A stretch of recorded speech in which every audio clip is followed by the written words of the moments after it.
Hey guys, Sheldon Evans here, welcome back. Today we're going to be doing somewhat of an NFT masterclass and I'm going to be highlighting some of my favorite upcoming projects for the next few months. But before we get into that, let's take a look at what is going on with the overall NFT and crypto market. NFT volume is down quite significantly today, and of course that is due to the overall market downtrend over the past few days. But as I've mentioned in previous videos in the past, there's sort of this inverse correlation between NFTs and the crypto markets. Of course, NFTs rise in value generally when the markets are dipping, and the inverse happens as well. When the markets are pumping, NFTs usually stay stagnant or decline slightly. And this is almost due to NFTs maintaining their US dollar value terms of the NFTs. But of course, when there's an extended decline, as we've had over the past few days, we might see some decline across the markets no matter what is happening, because it is a significant turn that we've had in the markets. But nothing too bad just yet. Of course, there's sort of some controversy around OpenSea over the past 24 hours as well, with Bored Apes selling for 0.7 Ethereum and 6.6 Ethereum because of a bug in OpenSea allowing old listings to be reactivated and basically people's Bored Apes being sold without their consent. So not the ideal situation, and perhaps that is also leading to some of the declined volume on OpenSea over the past 24 hours. But nothing major to worry about just yet. The first project I want to be looking at or talking about today is, of course, Karafuru NFT. You guys might have seen this pop up recently, launched just in January. The art is incredible so far, very much of a Takashi Murakami vibe, which I'll talk about in a second as to who that is and why it's important. But the artist is WD Willy, a fantastic artist based out of Indonesia. The art is really, really good. You can see that he's retweeted some of the clonexes here, meaning that perhaps he does have some Takashi inspiration in his art, but you can clearly see that in the artwork. So it's 5,555 toys to adopt. I would assume that there's some sort of physical product advantage down the line, since they are mentioning toys, and that's sort of the idea around the project. So I could just assume that. We don't have much detail just yet. They are created by the Museum of Toys, Young Guns Looking for Art, toy collectors and toy curators. So there's very likely going to be some sort of physical product linked to these NFTs in the future as well, which isn't a bad thing at all. It's actually quite a very, very cool addition to this, especially since the art is really good and I can see a lot of people really wanting these things. Now, there has been a lot of hype around this project, so if you did want a whitelist spot or to get into this, it has been quite difficult. I did manage to squeeze a few whitelist spots out of the founder recently for our community. So if you guys don't know already, our public mint is live for the YMH NFT, which is a community membership pass. There's a bunch of advantages to holding this NFT, of course, one of those being whitelist opportunities like this. So if you do want to mint these NFTs for a much lower price than public, or have an opportunity to even mint and get on that whitelist, then you want to be holding one of these NFTs. Our mint is currently live and closing in about 4 or 5 hours. So once the mint closes, the rest of the NFTs are burnt forever and you won't be able to get into the community and get these opportunities. We do have 2 free NFT mints from YMH, from our collective, in the future as well, that will be included with holding this NFT. Private Discord access, you get access to a bunch of these channels here in the Discord as well. We are, of course, doing some giveaways. We're giving away 3 mutant apes in the coming weeks, a bunch of other NFTs as well, such as the Hate Beast, Cool Cats, Neo Tokyo Outer Identity, Doodles. We've got a bunch of cool stuff planned, so if you do want to win any of those, get these opportunities and so on, I suggest head over to mint.yourmomshouse.io and mint yourself an NFT. There's just a few hours left for that. But speaking about our artist over here, WD Willy and his Takashi Murakami inspiration, who is Takashi Murakami and why is it important? Well, Takashi teases his new Murakami flower NFT, so you might have noticed this on NFTs on Instagram recently, where he posted a simple screenshot of a new sort of Instagram account about his flower. So he's reviving his old flower artwork, and this is a very, very famous piece of artwork. Takashi has had some insane collaborations in the past. You might recognize this piece in particular, but Takashi has collaborated with Billie Eilish, Supreme, Crocs, Virgil Abloh, Billionaire Boys Club, Pharrell Williams. Takashi has worked with a ton of collaborations, and you might maybe recently recognize his name from the Clonex drop. So Clonex launch, currently sitting at 6.3 Ethereum for one of these. Many of these traits are Takashi Murakami traits, so they sort of did a collaboration with Takashi. Now, if you don't know who Clonex is, essentially it's a metaverse fashion brand, and they were recently purchased up by Nike, so there's a lot of significance around the set, and it just shows you that Takashi is a famous artist and does have a lot of pull in the space. I think his Instagram is something like over 2 million followers. He has 2.4 million followers. Really, really crazy. I mean, if you go and check out the post, that immediately as it posted, there's a ton of verified accounts, a ton of famous people tweeting at it quite excited about this upcoming drop. We've even got Just Saw here, SneakerCon, and so on. There's a bunch of people interested in this. I think the account is at like 60,000 followers as well, just in a few days. Very, very bullish. Render, we've got Jack Morris, we've got Paris Hilton. I mean, if you want, we can even ask Paris Hilton how it's going. Hey, Paris. I'll keep you guys updated. But betting against Takashi at this point would be a fool's job, because at this point he has so much significance. He has had successful projects in the past and everybody sort of knows who he is at this point. It's a very sought after piece of art. So betting against this, I think, would be a bad decision. So try and get into this if you can. There is a lot of hype around it right now, and we don't really have much more information besides the flower being revived. So keep an eye on it. He, of course, has worked with Google, Macy's, all of these huge celebrities. He basically collaborated with every major person in the space. So definitely a project to keep your eyes on right now. The next project I want to be talking about is Imaginary Ones. Now, you might have heard this project pop up recently. It's founded by Clement and David. Both of these guys were fortunate enough to reach out to me as well recently and told me that they actually got into the crypto space thanks to me. They watched my videos many years ago, and I've built a pretty good relationship with them. So perhaps there might be something coming up there with YMH NFT as well, with a sort of collaboration with Imaginary Ones. I really hope that that is the case. But you might recognize the style, sort of this 3D metaverse NFTs that are popping off right now. They get very, very hyped very quickly. 118,000 followers in just a month. Major hype around this project. So again, another one I wouldn't bet against. And it's sort of got that Invisible Friends vibe, but a 3D version. You guys will remember Invisible Friends from the Random Character Collective. So it was created by Motion Marcus. He created sort of this collective that when you have the one NFT, you can get the next and get the next. Also a similar concept to what we're doing with YMH. But I think this sort of motion into 3D now is really hyped up. We did, of course, have projects like Crypto Bull Society, which was the first start of the 3D meta that happened a few months ago. Then we had something like Primate Planet, and now we're getting a lot of these copycats coming out of the works, which is what sort of happens in the NFT sphere. You have one main project, and then sort of all the derivatives and copycats come out after that, which isn't necessarily a bad thing at all. It just means more opportunity for you if you are looking to get into these projects and sort of make some gains, if that's what you're here for, of course, right? So these projects generally do very well. They right off the bat, they sort of mint for under 1 Ethereum, 0.2 Ethereum, 0.08 Ethereum, and so on, and they launch for 1 to 5 Ethereum very shortly after that. We saw that with Hape Beast as well a few days ago, minted for 0.2 Ethereum, launched basically an 8.5 Ethereum floor in 2 days, which is insane. We also are, by the way, giving away a Hape Beast from YMH. So if you want to win a Hape Beast, you can do that as well, 8 Ethereum. Like I've said, we've got over $400,000, $500,000 in giveaways already, actually probably way more than that. So if you do want to win one of those, get over there.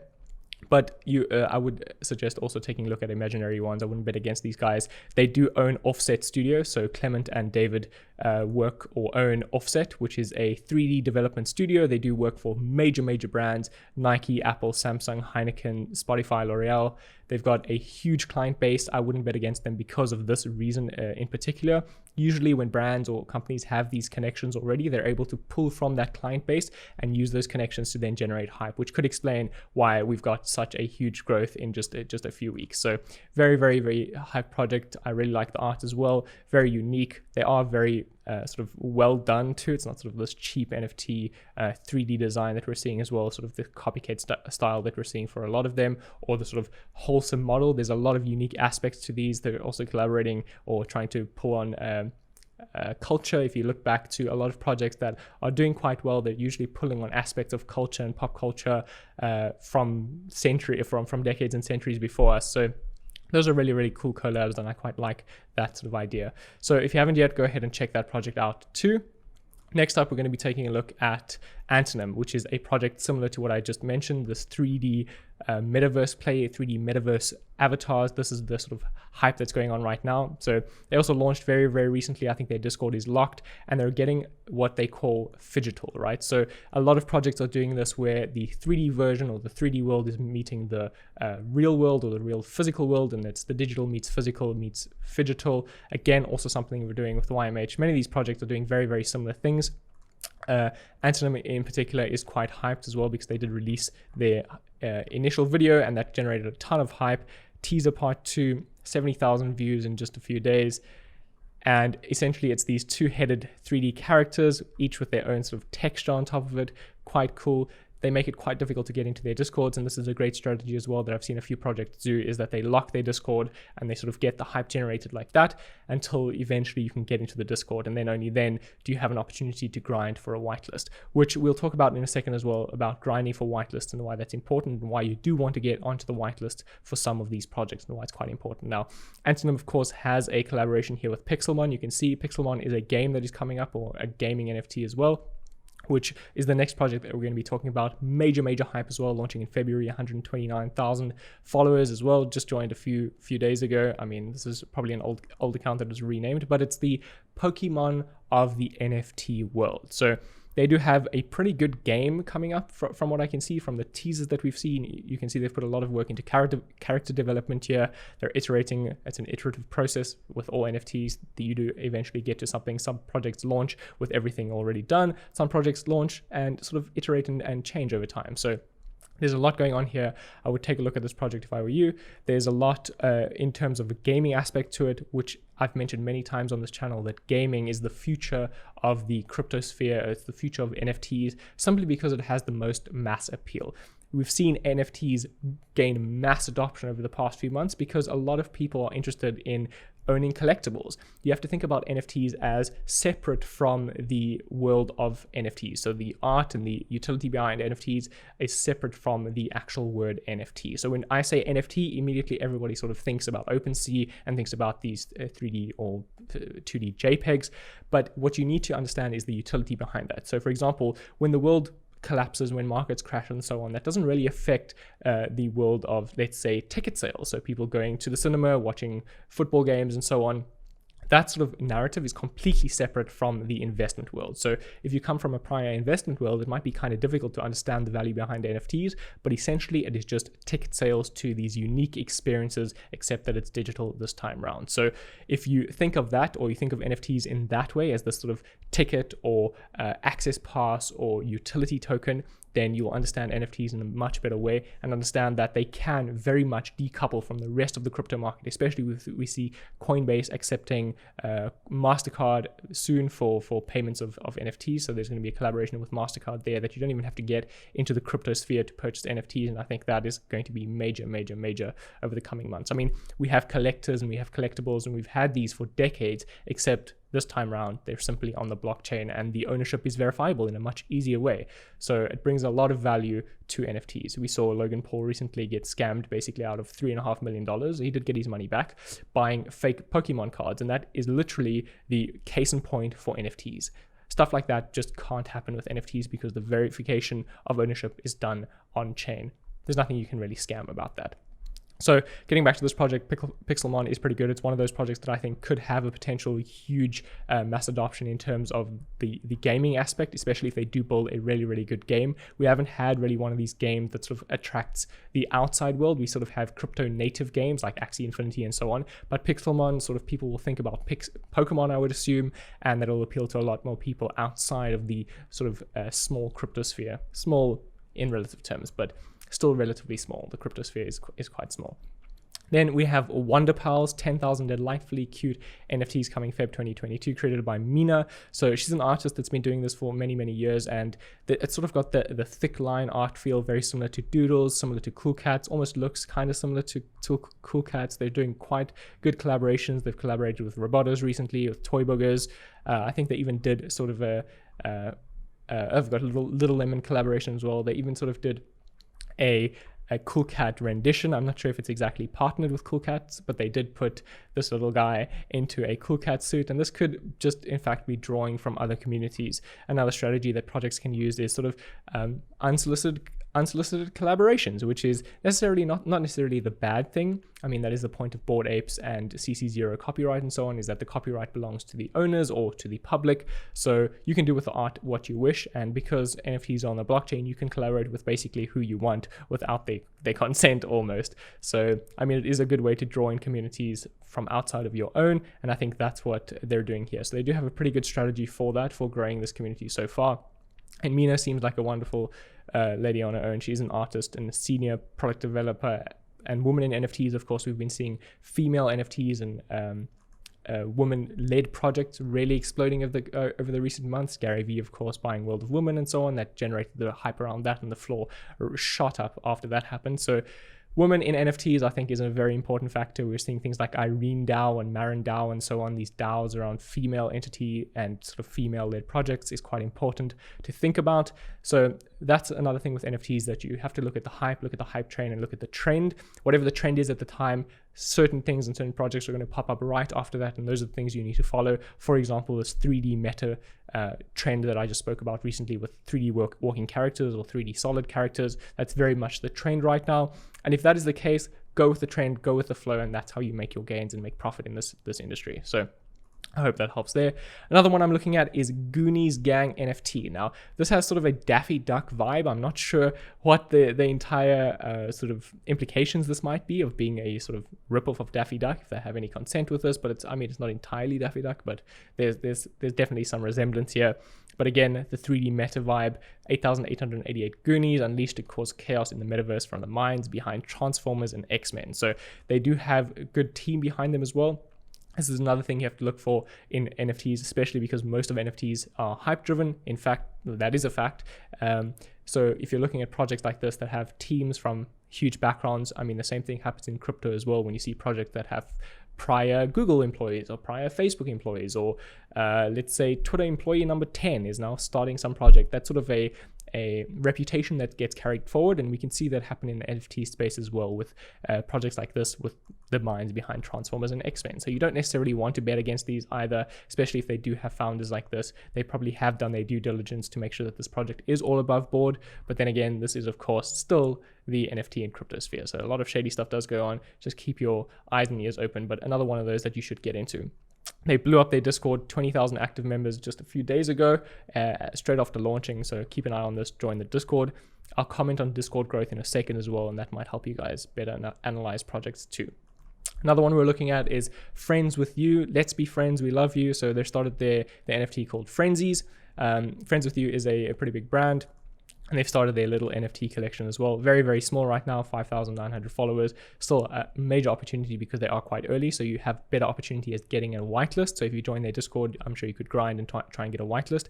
But again, many of these projects, we are looking to get whitelists for YMH NFT. So if you want these opportunities without having to grind in the Discord, grinding is essentially getting into the Discord, sending a bunch of messages and sort of showing fake engagement, and perhaps you're awarded with a whitelist opportunity. So I don't really like this method, to be quite honest, and that's why we didn't do it with our own Discord. We didn't have sort of any invite opportunities or invite competitions to invite as many people as you can and get them to send as many messages as possible. Often you'll join these Discords and the messages are just rolling because basically people are just trying to grind for a whitelist, and it's not very organic, it's not very engaging. Whereas we want a community where people are in the community because they want to be part of that community, they want to communicate, they want to talk about the project, they want to talk about other projects and so on. So I much more lean towards the side of organic Discord growth, although you can't dispute the fact that these Discord grinding competitions and massive Discords blowing up overnight doesn't generate hype for the projects, because that's exactly what it does. But in my opinion, it's a little bit strange, a little bit unethical, but that is the crypto space in general. So I would say take a look at this project if you haven't yet. It's one of those that is still very, very early, and perhaps some major opportunities here. All of these projects, like I've said, you're trying to get into the whitelist, right? That is the number one thing. Of course, you could flip just after mint, but the major gains, the most gains, are usually made between mint and public listing, because you're getting into something exclusive that other people can't really get into, and other people are willing to pay a premium to get into those communities or to buy those NFTs. You have something that other people want. Maybe you don't want it, maybe you do, but you're able to use that leverage in order to sell that NFT or trade it off to somebody else for a profit. So that's the NFT game in a nutshell, is that you have something that other people want that they couldn't get because they either didn't have the time or didn't know how to get it, and now you can sell it to them. That is how the world works. That is what a free market is. Another one I'm looking at, of course, is Tasty Bones. Tasty Bones, 5,000 skeletons who fetch the food offerings from the land of the living, launching Feb. Tasty Bones, again, one of those artworks with sort of thicker lines, bright colors, very much doodle inspired. This sort of looks like a love child between Cool Cats, Doodles, Crypto Skulls. There's sort of this basically comparison or combination of all three of these into this one NFT. So I do quite like this art. I'm quite a fan of it. They haven't released much yet either, besides basically the art, and it's driven up quite a bit of hype. They've also got an invite-only Discord. So I think if they've made this much hype so far, purely based on the art, not really a roadmap, they're sort of doing what the Doodles vibe did, where they don't really have anything, they're sort of building a brand around it, and then over time, that will then lead to other things down the road. So there's no major promises up front. But I do think there's an opportunity here because they do clearly have good minds behind it. We've got fan art being made as well, which is quite good. And that's always a good sign of a project when there's a bunch of fan art being made, because it does show that the community wants in. They're trying their best to try and get into that community, get those whitelists and so on. Maybe they do have a Nike collaboration here. Probably not, but this is a collaboration or sort of a fan art piece made by Bullish Maguire, one of their fans. So they've also got a video game coming up, sort of a demo that they've had here. Again, not super bullish on this game. This is sort of just a 3D world. I've mentioned this in previous videos that these 3D worlds aren't really important. I wouldn't really consider this a game just yet. We haven't got much of a teaser, but to take these elements or to take these assets and build a 3D world literally takes a couple hours. It's nothing impressive just yet. So I think this is done to drum up a bit of hype, so just be aware of that. And putting a character into a map and having them walk around isn't a game. A lot more goes into game development, I can tell you that. Millions of dollars often go into game development, especially an AA or AAA game. There's millions and millions of dollars go into the development of those games. Not just a 3D world that you can work into. There's storyline, there's interaction, there's the assets, there's art, there's all of this that goes into an actual game, besides just making a 3D world. This is a sort of a designer's work or a 3D artist's work, but definitely not a game. So this is a demo video game for Tasty Bones, not quite, but the art is still pretty good. Next, we're going to be taking a look at OpenSea. Of course, let's just take a look at the volume on OpenSea over the past 24 hours. Let's talk about projects that are coming up in the future or that I believe could have potential value. Let's just start off with Doodles, right? So this is one of those projects that could potentially maintain its value over the time. And the reason being is that it's got a high floor price.